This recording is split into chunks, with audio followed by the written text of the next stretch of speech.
Guys இப்போ பார்த்தீங்கன்னா வாகை சுடுவா படத்தில் நடிச்சு நம்மளுடைய பாலாஜி சார் நம்மகிட்ட இருக்காரு. வணக்கம் பிரதர், எப்படி இருக்கீங்க? நல்லா இருக்கும். நீங்கள் நல்லா இருக்கீங்க? ரொம்ப நல்லா இருக்கேன் பிரதர். வாகை சுடுவா படத்தில் சோமசுந்தரம் அப்படின்ற ஒரு கேரக்டராக தான் உங்களுக்கு தெரியும் எங்களுக்கு. ஸோ உங்களை பற்றி ஃபர்ஸ்ட் ஒரு இன்ட்ரோ கொடுங்க பிரதர். என்னோட பேர் வந்துட்டு பாலாஜி. அதான் ரியல் நேம். ஓகே, நான் வந்துட்டு ராமநாதபுரம் மாவட்டத்தில் வந்துட்டு ராமசாமிப்பட்டி என்ற கிராமத்தில் வசிக்கிறேன். நான் ராமநாதபுரம் ராமசாமி பட்டின்ற கிராமம். எஸ், ராமசாமிப்பட்டி என்ற ஒரு கிராமத்தில் வந்துட்டு நான் வசிக்கிறேன். ஓகே, குடும்பமே அங்கே தான் இருக்காங்க. எல்லாருமே அங்கே தான் இருக்காங்க. ஓகே, வீட்டில் எத்தனை பேர் பிரதர்? வீட்டில் வந்துட்டு எனக்கு 2 அண்ணா, அம்மா, அப்பா. நான் தான் லாஸ்ட். நீங்கள் தான் கடைக்குட்டியாக இருக்கீங்க? நான் தான் கடைக்குட்டி. ரொம்ப சின்ன வயசுல நடிக்க வந்துட்டீங்க. ஸோ இந்த நடிப்பதற்கான அந்த வாய்ப்பு எப்படி வந்துச்சு? இதுக்கு உங்க ஃபேமிலியெல்லாம் நல்லா சப்போர்ட் பண்ணாங்களா, இல்லை உங்களுக்குள்ளேயே இந்த நடிக்கிறதுக்கான திறமையெல்லாம் முன்னாடியே இருந்துச்சா? எந்த மாதிரியெல்லாம் நீங்க வந்தீங்க? நான் வந்து ஸ்டார்டிங்கில் வந்துட்டு 7th படிச்சுட்டு இருந்தேன். 7th படிச்சுட்டு இருக்கும்போது ஸ்கூலில் வந்துட்டு நாங்கள் அப்போ எக்ஸாம் போயிட்டு இருந்துச்சு. அப்போ பார்த்து வந்துட்டு எங்கள் ஊர் வந்துட்டு வயக்காலெலாம் வேலை செய்கிறாங்க. அவங்களாம் வந்துட்டு அந்த எங்கள் ஸ்கூலில் வந்துட்டு ஒரு 2 கிலோமீட்டர் அவுட்டரில் வந்துட்டு செட்லாம் போட்டிருந்தாங்க. ஒரு வில்லேஜ் மாதிரி படம் எடுக்கிறதுக்காகவே ஒரு செட் போட்டிருந்தாங்க.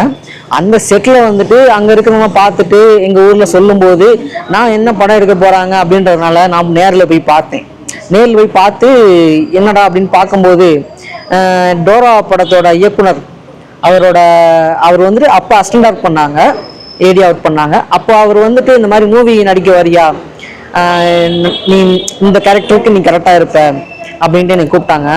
நான் அப்போ பயந்தேன். ஸ்டார்டிங்கில் வந்துட்டு எப்படி போகிறது, இவங்க சும்மா ஏமாத்துறாங்களா இல்லை என்ன பண்ணுறாங்கன்னு சொல்லிட்டு கொஞ்சம் பயந்தேன்.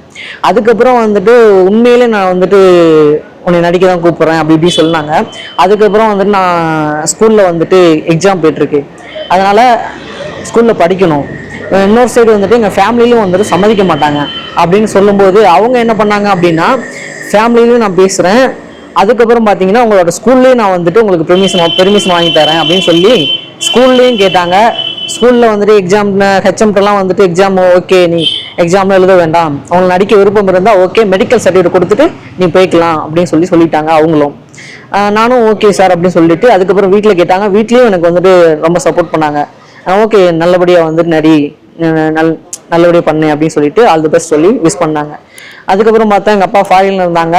எங்கள் அப்பாவும் ஃபாரினில் இருக்கும்போதும் வீடியோ கால் பண்ணி சப்போர்ட் பண்ணாங்க. அதுக்கப்புறம் வந்து ஃபாரின்லேருந்து ஊருக்கு வந்ததுக்கப்புறமும் ஷூட்டிங் ஸ்பாட்டுக்கு வந்து பார்த்தாங்க. எங்கள் அப்பாவுக்கும் இப்போ ஒரு பெருமை, எங்கள் அம்மாவுக்கும் எனக்கு ஒரு பெருமை. சரிங்க பிரதர், 2012 உங்களுக்கு இந்த பட வாய்ப்பு வந்துச்சு. ரொம்ப நல்லா நடிச்சிருந்தீங்க. ஆடியன்ஸ் எல்லாருமே உங்களை ரொம்ப ரொம்ப ரசிச்சாங்கன்னு தான் சொல்லணும். அந்த அளவுக்கு ஒரு சூப்பரான ஆக்டிங்கு. அதுக்கப்புறம் நீங்கள் உங்களோட கரியரில் அந்த நடிப்பில் ஆக்டிங்கில் என்ன படங்கள்லாம் பண்ணீங்க, என்னென்ன பட வாய்ப்புகள் வந்துச்சு, என்னென்ன படங்கள்லாம் நடித்து முடிச்சிருக்கீங்க, இதுக்கப்புறம் என்னென்ன வாய்ப்புகள்லாம் உங்களுக்கு இருக்குது அப்படின்றத பற்றி எங்களுக்கு சொல்லுங்கள் பிரதர். 2012 வந்துட்டு பார்த்தீங்க அப்படின்னா ஃபஸ்ட்டு வாகை சுடுவான்ற படம் வந்துட்டு ஆக்ட் பண்ணேன். அதுக்கப்புறம் வந்துட்டு ஃபேமிலி சூழ்நிலைகள் வந்துட்டு மாறினதுனால கொஞ்சம் ட்ராப் ஆகிடுச்சு. ட்ராப் ஆனதுனால வந்துட்டு கொஞ்சம் அப்படி இப்படின்னு சொல்லிட்டு அதுக்கப்புறம் இப்போ தான் வந்துட்டு ஒரு மிடில் கிளாஸ்ன்னு சொல்லிட்டு ஒரு படம் பண்ணியிருக்கேன். அதுக்கப்புறம் இப்போ 2 மூவி போயிட்டுருக்கு, நல்லா போயிட்டுருக்கு. அதே மாதிரி வாகை சுடுவா படத்துலையும் நல்ல ஒரு வரவேற்பு கொடுத்தாங்க. நல்ல நீங்கள் முடிச்சு வச்சிருக்க படம் மிடில் கிளாஸ்ன்ற ஒரு படமா? ஆமாம், மிடில் கிளாஸ் இப்போ வந்தது. முடிஞ்சு. யார் அதில் ஹீரோவாக நடிக்கிறார்? ஹீரோ வந்துட்டு முண்டாசப்பட்டி முனிஷ்காந்த் அவர் அந்த சார் இருக்காரு. அதுக்கப்புறம் வந்துட்டு ராதா ரவி சாரும் அதில் வந்து ஆக்ட் பண்ணியிருக்காங்க. ஓகே, உங்களுக்கு அதில் என்ன ரோல்? அது வந்துட்டு ஒரு பாசிட்டிவான ரோல் தான். ஒரு பாசிட்டிவான ரோல் தான். ஓகே, நல்ல காமெடி அந்த ஹியூமர்லாம் இருக்கு. ஆமாம், அந்த மாதிரி காமெடியாக இருக்கும். ஓகே. இதுக்கப்புறம் ஏதாவது படங்கள் வந்து கமிட் ஆகிருக்கீங்களா? இன்னும் 2 படம் இருக்குது. அதுக்கப்புறம் இன்னும் சர்வம் சாரும் வந்துட்டு சொல்கிறேன்னு சொல்லியிருக்காங்க. ஓகே, கண்டிப்பாக இன்னும் வருவேன். இன்னும் 2-3 படங்கள்லாம் வரும், கண்டிப்பாக ஸ்க்ரீனில் தெரியுங்க. ஓகே, பார்க்குறதுக்கு ரொம்ப குட்டியாகவும் ரொம்ப க்யூட்டாகவும் இருக்கீங்க, பார்க்குறதுக்கு கொஞ்சம் அமைதியாகவும் இருக்கீங்க. ஆனால் உங்கள் இன்ஸ்டா பக்கத்துக்கு போனால் தான் தெரியுது நீங்கள் எவ்வளோ ஆக்டிவான ஆள் அப்படின்னு சொல்லி. ரொம்ப துருன்னு நிறைய வீடியோஸ் பண்ணிட்டு நிறைய பேர் கூட கொலாபரேட் பண்ணி நிறைய வீடியோஸ்லாம் பண்ணியிருக்கீங்க. ஸோ இந்த சுட்டித்தனம், இந்த ஆக்டிவ்னஸ், இது எல்லாமே உங்களுக்குள்ள தான் இருக்கா? ஏன்னா பார்க்கும்போது ரொம்ப அமைதியாக ரொம்ப பவ்யமாக தெரிகிறீங்களா? நான் எப்பயுமே வந்துட்டு துருவா ஆக்டிவிட்டாக தான் இருப்பேன். ஏன்னா இந்த படத்துல வர மாதிரி தான் எப்பயுமே சேட்டை பண்ணிட்டு பயங்கர காமெடி பண்ணிட்டு சேட்டை பண்ணிட்டு துருன்னு எப்பயுமே ஆக்டிவிட்டா தான் இருப்பேன். வேணா நீங்க ஒரு நாள் வந்துட்டு என் கூட இருந்து பாருங்க, ஜாலியா இருக்கும், என்ஜாய் பண்ணலாம் வாங்க. இடையில இந்த கவுண்டர் எல்லாம் கொடுக்குறீங்களா? அதெல்லாம் அப்படியே நார்மலா அது ஃப்ளோல வருது நம்மளுக்கு. அது அந்த நீங்க என்ன சொன்னாலும் அந்த ஃப்ளோல வந்துரும். ஓகே ஓகே சரி. மத்த விஷயங்கள்லாம் அந்த டான்ஸ் ஆடுறது, ஒரு கடல் ஒரு பயங்கரமான ஒரு டான்ஸ் எல்லாம் போட்டீங்க, அந்த வீடியோ எல்லாம் பார்த்துட்டு என்னப்பா இவராப்பா அவரு அப்படின்ற அளவுக்கு எல்லாம் பார்க்கணும்னு தோணுச்சு. அது ரிலேஷன்ஷிப்ல வந்துட்டு எல்லாரும் ஒரு மூமெண்ட் இந்த ரிலேஷன்ஷிப் இருக்காங்கன்னா ஒரு 3rd இயர் இருக்காங்க 5th இயர் இருக்காங்கன்னா நல்லா என்ஜாய் பண்ண வேண்டியதான். ஏன்னா அவங்க ஃப்ரெண்டு ஒரு சிஸ்டர்ஸ் அப்படின்ட்டு வரும்போது என்ஜாய் லைஃப். இப்போ நீங்கள் எப்படி ஒரு நாள் என் கூட வாங்க என்ஜாய் பண்ணோம் அப்படின்ற மாதிரி அவங்களும் வாங்க என்ஜாய் பண்ணலாம் அப்படின்ற மாதிரி பீச்சில் ஒரு டான்ஸ் போட்டது தான். ஆமாம், எப்பயுமே ஆக்டிவாக இருக்கணும், என்ஜாய் பண்ணணும், அவ்வளோதான். ஒரு லைஃப் என்ஜாய் பண்ண வேண்டிய லைஃப். ஓகே. இந்த சோசியல் மீடியா பேஜ் எல்லாம் எப்பயுமே ஆக்டிவாக இருப்பீங்களா? எப்பயுமே ஆக்டிவாக தான் இருக்கு. அப்படிங்களா? வாகை சுடவா படத்தில் ஒரு சைல்டு ஆர்டிஸ்டாக தான் நீங்கள் நடிச்சிருந்தீங்க, ரொம்ப நல்லா இருந்துச்சு. இதுக்கு முன்னாடி நீங்கள் ஆக்ட் பண்ணியிருக்கீங்களா, இல்லை ஆக்ட் பண்ண அனுபவம் இருக்குது, அதெல்லாம் எதுவுமே தெரியல. ரொம்ப ஒரு யதார்த்தமான ஒரு ஆக்டிங்கை காமிச்சிங்க. அதுக்கப்புறம் அந்த படத்துக்கு அப்புறம் ஏதோ ஆக்டிங்க்கு கிளாஸ் போகிறீங்களா, இல்லை ஆக்டிங்க்கு எதாவது மெனக்கெட்டு எதாவது பண்ணுறீங்களா, அதை பற்றி சொல்லுங்கள். ஆக்டிங் கிளாஸ்லாம் வந்துட்டு போகிறது கிடையாது. நானும் இயல்பாக நடிக்கிறது தான். இயல்பாக நடிக்கிறது தான். இப்போ ஷூட்டிங் ஸ்பாட்டில் போனோம் அப்படின்னா ஒரு சீன் சொல்கிறாங்கன்னா அந்த சீன் வந்துட்டு எப்படி சொன்னால் நல்லா இருக்கும் அப்படின்னு அந்த டைமில் யோசிப்பேன். ஓகே. அப்போ யோசிச்சு அந்த டைமில் அப்படியே பண்ணுறது தான். அப்படியே பண்ணுறது, அது இப்படி பண்ணால் நல்லா இருக்கும், ஓகே இந்த டைலாக்ஸ் இந்த இப்படி பண்ணால் நல்லா இருக்கும் அப்படின்னு அந்த அட்ட டைமில் அங்கேயே பண்ணுறது. ஸோ இப்போ கரண்ட்டாக என்ன பண்ணிக்கிட்டு இருக்கீங்க, என்ன ஜாப் பண்ணுறீங்க, இல்லை எதுவும் பட வாய்ப்புகள் எல்லாம் முன்னாடி இருக்கா, இல்லை என்னென்ன பண்ணுறீங்க? இப்போ வந்துட்டு நான் கண்டென்ட்லாம் எழுதிட்டு இருக்கேன், ஸ்கிரிப்ட் இந்த மாதிரி எழுதுறது. அதுக்கப்புறம் பார்த்தீங்க அப்படின்னா ஹலோ சொல்லு பாப்பா. தேங்க்ஸ் பாப்பா. ஹாப்பியா இருக்கணும். தேங்க்யூ. சந்தோஷமா இருக்கணும். எல்லா கடவுளுக்கும் நல்லபடியா இருக்கிறேன். நல்ல ஒரு நோய் இல்லாம 100 வருஷம் வாழும்.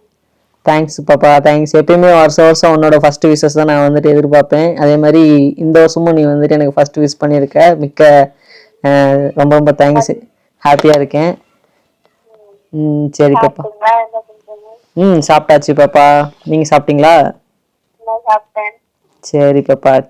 சரி ஓகே பாப்பா, பார்த்துருங்க சரிங்களா? சரி பாப்பா. So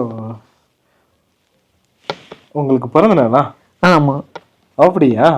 O, many more happy returns of the day. Thank you. சரி, இது எனக்கு இன்னொரு கேள்வி இருக்கு. சொல்லுங்க. ஆக்சுவலா உங்க கூட பிறந்தவங்க 2 அண்ணன்னு சொன்னீங்க, நீங்க தான் கடைக்குட்டின்னு சொன்னீங்க. சிஸ்டர் அப்படின்னு சிஸ்டர்ஸ் வந்துட்டு எனக்கு எப்படின்னா அண்ணா கூட பிறந்தவங்க பிரதர்ஸ் மட்டும் தான் இருக்காங்க. தங்கச்சிங்கள் அக்கா யாருமே கிடையாது. அதில் வந்துட்டு எனக்கு ரொம்ப தங்கச்சி பிடிச்சதுன்னா இப்போ கால் பண்ணி யூஸ் பண்ணாங்கல்ல, அந்த தங்கச்சி மகா அவங்க பேர். அவங்க வந்துட்டு எனக்கு ரொம்ப ரொம்ப பிடிக்கும். ஏன்னா நான் வந்துட்டு கிட்டத்தட்ட 8th வந்துட்டு 10th படிக்கும் போதெல்லாம் வந்துட்டு பார்த்தீங்கன்னா ஸ்கூலில் நிறைய பேர் வந்துட்டு அண்ணன் தங்கச்சி இந்த மாதிரிலாம் வந்துட்டு ஒரே ஸ்கூல் அந்த கடையிலலாம் சாப்பிட்றது, கடையில் ஒரே கடையிலேயே வாங்கி சாப்பிட்றது, அந்த மாதிரி நிறைய வந்துட்டு மூமெண்ட்லாம் இருக்கும். அதெல்லாம் பார்த்துட்டு நான் ரொம்ப ஃபீல் பண்ணியிருக்கேன், நம்மளுக்கு ஒரு தங்கச்சி இந்த மாதிரி இல்லையே, ஒரு பாசமான தங்கச்சி இல்லையே அப்படின்ட்டு. அப்போ ஃபீல் பண்ணிகிட்டே இருக்கும்போது ஒரு ஏக்கத்தில் இருக்கும்போது எனக்கா ஒரு லைஃப்பில் வந்துட்டு அந்த கடவுள் கொடுத்து அனுப்புன ஒரு தங்கச்சி வந்துட்டு இந்த ஒரு மகான்ற ஒரு பாப்பா இவங்க இப்போ விஷ் பண்ணுவாங்க. வருஷம் வந்துட்டு இப்போ ஃபர்ஸ்ட் விஷயம் அவங்க வந்துட்டு எனக்கு பண்ணிடுவாங்க. சரிங்க. Okay okay okay. உங்கள் ஊர் தானா? இல்லை அவங்க வந்துட்டு சொந்த ஊர் திருநெல்வேலி, அவங்க சென்னையில் ஒர்க் பண்ணிட்டு இருக்காங்க. Okay okay. ஒர்க் பண்ணுற இடத்துல தான் சிஸ்டர் கிடைச்சாங்களா? இல்லை அவங்க வந்துட்டு எனக்கு சோஷியல் மீடியாவில் தான் கிடைச்சாங்க. டிக்டாக்ன்ற ஒரு ஆப்பில் சோஷியல் மீடியா தான் கிடைச்சாங்க. Okay okay. ரொம்ப நல்ல விஷயம். எல்லாரும் என்னென்னமோ தேடுவாங்க, ஆனால் ஒரு நல்ல சிஸ்டரை தேடிருக்காங்க, தங்கச்சியை தேடிருக்காங்க. அதுக்கே ஒரு மிகப்பெரிய வாழ்த்துக்கள். கிட்டத்தட்ட ஒரு 8 இயர்ஸாக வந்துட்டு எனக்கு இந்த தங்கச்சி கூட ட்ராவல் பண்ணிட்டு இருக்காங்க. Okay okay. ஃபேமிலியெல்லாம் போய் மீட் பண்ணியிருக்கீங்களா? ஃபேமிலிலாம் மீட் பண்ணியிருக்கேன். அவங்களோட தாத்தா எல்லாரோட ரிலேஷன்ஷிப்லாம் மீட் பண்ணியிருக்கேன். எப்பயுமே ரிலேஷன்ஷிப்ன்றது வந்துட்டு ஒரு அண்ணன் தங்கச்சின்றப்போ வந்துட்டு ஒரு மாதம் பேசுவாங்க பழகுவாங்க, ஒரு வாரம் பேசுவாங்க பழகுவாங்க, தேவைக்கு எதிர்பார்த்து அந்த மாதிரிலாம் பழகுவாங்க. இல்லைன்னா புதுசாக ஒரு ரிலேஷன்ஷிப் வந்துச்சுன்னா கட் பண்ணிட்டு போயிடுவாங்க. அந்த மாதிரி அதையும் தாண்டி நம்ம கூட ஒரு 8 வருஷமா நம்ம கூட எனக்கு இவங்க தான் எனக்கு அண்ணான்னு சொல்லிட்டு ரொம்ப பாசமாக பழகி இதுவரை என் கூட இருக்கிற ஒரு தங்கச்சின்னா இவங்க மகான்ற ஒரு பாப்பா அவங்க மட்டும்தான். வாகை சுடவா படத்தில் சைல்டு ஆர்டிஸ்டாக நடிச்சிருந்தீங்க, ரொம்ப பிடிச்சிருந்துச்சு. இதுக்கப்புறம் பார்த்தீங்கன்னா என்ன மாதிரியான ரோலில் நீங்கள் நடிக்கணும்னு ஆசைப்படுறீங்க? எந்த மாதிரி முக்கியமாக ஒரு சப்போர்ட்டிங்கான ரோல், காமெடி, அந்த மாதிரி ஒரு அந்த மாதிரி முக்கியமான ரோல் நம்மளுக்கு பிடிச்ச அந்த ஸ்கிரிப்ட் ஓகேனா ஓகே தான். இப்போ மிடில் கிளாஸ்னு ஒரு படம் நடிச்சிருக்கதா சொன்னீங்க, அதுல எந்த மாதிரியான ரோல் உங்களுக்கு? அதுல வந்துட்டு முக்கியமாக ஒரு சப்போர்ட்டிங் ரோல் தான். முக்கியமான சப்போர்ட்டிங் ரோல் தான். நல்ல கதை கூட டிராவல் பண்ணிட்டு ஒரு சப்போர்ட்டிங் ரோலா தான் போயிட்டு இருக்கு. நல்ல ஒரு ஸ்டோரி தான், நல்ல ஸ்கிரிப்ட் தான். ஓகே. எத்தனை நாள் ஷூட்டிங் போனீங்க? ஷூட் வந்து 1 வீக் தான். 1 வீக் தான் போனீங்க. வாகை சுடவா படத்தில் பார்த்தீங்கன்னா சைல்டு ஆர்டிஸ்டாக ரொம்ப நல்லா நடிச்சிருந்தீங்க. ஃபர்ஸ்ட் ஷூட்டிங்கில் ஒரு சின்ன பதட்டங்கள் நமக்கு இருந்திருக்கும். ஸோ அதுக்கெல்லாம் எப்படி நீங்கள் ட்ரெயின் ஆனீங்க? அது வந்துட்டு மூவி வந்துட்டு பூஜை போடுறதுக்கு ஒரு 2 days முன்னாடி பார்த்தீங்க அப்படின்னா ட்ரைனிங் கொடுத்தாங்க. ஓகே. ட்ரைனிங் கொடுத்தாங்க அப்படின்னா நம்ம இப்போ டோரா படத்தோட இயக்குனர் தாஸ் ராமசாமி வந்துட்டு வாகேஸ்வரோட அசிஸ்டண்டாக ஒர்க் பண்ணாங்க. சரி. அப்போ வந்துட்டு அவர் கூப்பிட்டு வச்சு இந்த மாதிரி வந்துட்டு கேமராவை பார்த்தா இந்த மாதிரி கேமரா பார்க்கக்கூடாது, இந்த மாதிரி தான் இருக்கணும், இந்த மாதிரி ஆக்ட் பண்ணணும் அப்படின்னு சொல்லி கொடுத்தாங்க, ட்ரெயின் பண்ணாங்க. அதுக்கப்புறம் பூஜை ஸ்டார்ட் பண்ணதுக்கப்புறம் கூட வந்து ஒரு 2 days வந்துட்டு டேக் கொஞ்சம் அப்படி இப்படின்னு போயிட்டு இருந்துச்சு. கொஞ்சம் நர்வஸாக இருந்துச்சு. டேக்கும் கொஞ்சம் டேக் எடுத்தேன். ஓகே. அதுக்கப்புறம் டேக் எடுத்துருப்பீங்க மோஸ்ட்லி வந்துட்டு ஒரு 4 டேக் அந்த மாதிரி போயிட்டு இருந்துச்சு 2 days மட்டும். Okay okay. அதுக்கப்புறம் 2 daysக்கு அப்புறம் கொஞ்சம் ரிலாக்ஸ் ஆயிடுச்சு. அதுவாகவே எனக்கு கொஞ்சம் நல்லா பேசிட்டோம், பழகிட்டோம். டேரக்டர் ஃபியர்லாம் போயிடுச்சு. ஆமா. ஓகே. சர்வம் சார்லாம் நம்மகிட்ட நல்லா ஜாலியாக பழகிட்டாங்க. அதுக்கப்புறம் வந்துட்டு எல்லாமே ரிலாக்ஸ் ஆயிடுச்சு. ரொம்ப நல்லா பண்ண ஆரம்பிச்சிட்டீங்க. சரி, முன்னாடி நீங்க நடிச்சதுக்கு முன்னாடி எந்த அனுபவமே கிடையாதுல்ல, அப்பதான் நீங்க டக்குன்னு கேமரா முன்னாடி வந்து நடிக்கிறீங்க. அப்ப நடிச்ச நடிப்புக்கும் இப்ப எவ்வளவு தூரம் அதை இன்க்ரீஸ் பண்ணிருக்கீங்க? இன்க்ரீஸ் பண்ணல. இப்போ வந்துட்டு முன்னாடி இருக்கிற அனுபவங்களோட இப்போ எனக்கு அனுபவங்கள் அதிகம். எப்படின்னா எல்லாத்தையும் பார்த்து கற்றுக்கிட்டு ஓகே இப்படிலாம் இருக்கும், ஓகே இந்த மாதிரி நடிக்கணும், இப்படி இருக்கணும் அப்படின்ட்டு ஒவ்வொரு தூரம் அனுபவங்கள் கற்றுக்கிட்டு இப்போ நான் வந்துட்டு ஓரளவுக்கு முன்னேறி இருக்கேன். எப்படி இப்படி இருக்கணும், இந்த மாதிரி நடிக்கணும், இப்படி இருக்கணும் அப்படின்றத முன்னோட நான் கொஞ்சம் கற்றுக்கிட்டு நீங்களே அனலைஸ் பண்ணி பண்ணிக்கிட்டீங்க. Okay okay. வாகை சுடவா படத்தில் இருக்க நிறைய ஆர்டிஸ்ட் இருந்தாங்க, எல்லாருமே ரொம்ப சிறப்பான ஆர்டிஸ்ட் தான். ஸோ அவங்க கூட எல்லாத்துலேயுமே இன்னும் கான்டாக்ட்ல இருக்கீங்களா? எல்லாருமே கான்டாக்ட்ல இருக்காங்க, அப்பப்போ பேசுவாங்க, நல்ல டச்சில் தான் இருக்கு. யார் ரொம்ப க்ளோஸ்? யார் ரொம்ப க்ளோஸ் அப்படின்னா சர்வம் சார் வந்துட்டு சர்வம் சார் ஃபேமிலி. அதுக்கப்புறம் பார்த்தீங்கன்னா டோரா படத்தோட இயக்குனர் தாஸ் ராமசாமி என்ன எல்லாருமே நம்மளுக்கு நல்ல க்ளோஸ் தான். ஓகே. இந்த வாகை சுடவா படத்தோட டேரக்டர் இந்த படத்தை பார்த்துட்டு என்ன சொன்னார்? எப்படிப்பா நடிச்சிருக்கு? அதுக்கெல்லாம் பாராட்டெல்லாம் கிடைச்சிச்சு? பாராட்டு கிடைச்சிச்சு. எதெல்லாம் நல்லா நடிச்சிருக்கீங்க அப்படின்ட்டு. ஆனால் படத்தில் வந்துட்டு ஆக்ட் பண்ணும்போது அது எதுவுமே எனக்கு தெரியல. படம் முடிஞ்சதுக்கப்புறம் தான் வந்துட்டு அது ஒரு சக்ஸஸ் ஆனதுக்கப்புறம் ஓகே நீங்களாம் அந்த ஆக்ட் அது வந்துட்டு ஒரு அவுட்டில் வந்துட்டு தானே ஒரு ஷூட் கிடைக்கும். அப்போது அந்த அவுட்புட் கிடைக்கவும் பார்த்துட்டு உடனே சொல்லிட்டாரு ஓகே நீங்கள் நல்லா ஆக்ட் பண்ணியிருக்கீங்க, பர்ஃபார்மன்ஸ்லாம் சூப்பர் அப்படின்னு சொல்லிட்டாரு. ஏன்னா அதுக்கு முன்னாடி வந்துட்டு பார்த்தீங்க அப்படின்னு வச்சுக்கோங்களேன், வாகேஸ்வரா நடித்து ஒரு 25 days வந்துட்டு அருப்புக்கோட்டை பக்கத்தில் சாயல்குடி போகிற ரோடில் காணாவளத்தில் எடுத்தாங்க அந்த படம். அங்கே நடிச்சிட்டு இருக்கும்போது பார்த்தீங்க அப்படின்னா 25 days ஷூட்டு. 25 daysல வந்துட்டு கரெக்டாக ஒரு 22-23 days ஷூட் முடிஞ்சு. கரெக்டாக 23 daysல வந்துட்டு ஓரமாக தூங்கிட்டேன், ஷூட்டிங் ஸ்பாட்லேயே ஓரமாக தூங்கிட்டேன்.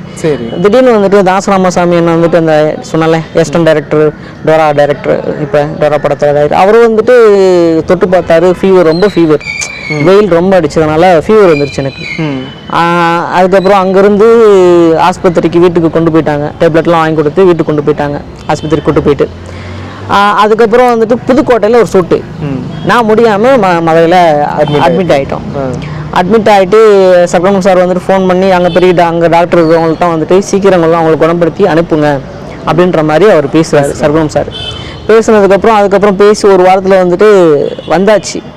வந்து புதுக்கோட்டையில் ஒரு ஷூட்டு, அந்த ரேடியோவெல்லாம் வந்துட்டு அந்த ஷூட்லாம் போயிட்டுருக்கும்போது அது இந்த ஒரு விழாங்க வந்துட்டு விசக்காயின்னு சொல்லிட்டு கொடுப்போம். அந்த ஷூட் போயிட்டு இருக்கும்போதே பார்த்தீங்க அப்படின்னா அப்போ உடம்பு சரியில்லாம் முடியாமல் தான் அங்கே வந்துட்டு ஷூட்டிங்கில் ஆக்ட் பண்ணிட்டு இருந்தேன். அந்த விழாங்க கொடுத்து அந்த ஷூட்டிங் முடிஞ்சு கொஞ்சம் அப்படி தான் வெளியே அவுட் வந்தேன். வாமிட் பண்ணிட்டேன். அந்த மாதிரிலாம் வந்துட்டு உடல்நிலை கொஞ்சம் அப்படி இருந்தனால அப்போ இருக்கிற சூழ்நிலைக்கு இப்போ இருக்கிற சூழ்நிலைக்கும் கொஞ்சம் ஓரளவுக்கு அந்த சூழ்நிலையே அந்த என்டையர் டீமே உங்களுக்கு நல்லா சப்போர்ட் பண்ணாங்க. எல்லாமே சப்போர்ட் பண்ணாங்க. சர்வனம் சார் இருக்கட்டும், சர்வனம் சாராக இருக்கட்டும், அதுக்கப்புறம் பார்த்தீங்க அப்படின்னா அந்த தாஸ் ராமசாமி அண்ணனா இருக்கட்டும், இன்னொரு நவீன் சொல்லிட்டு ஒரு அண்ணா இருக்காங்க, அவரும் டேரக்டர் தான், மஞ்சப்பை கடம்பன் அந்த படம் எடுத்திருக்காரு, அவரும் இருக்கட்டும், எல்லாரும் ஃபுல் சப்போர்ட் பண்ணாங்க. சும்மா அது ரன்னுடா தமிழ்நாடு.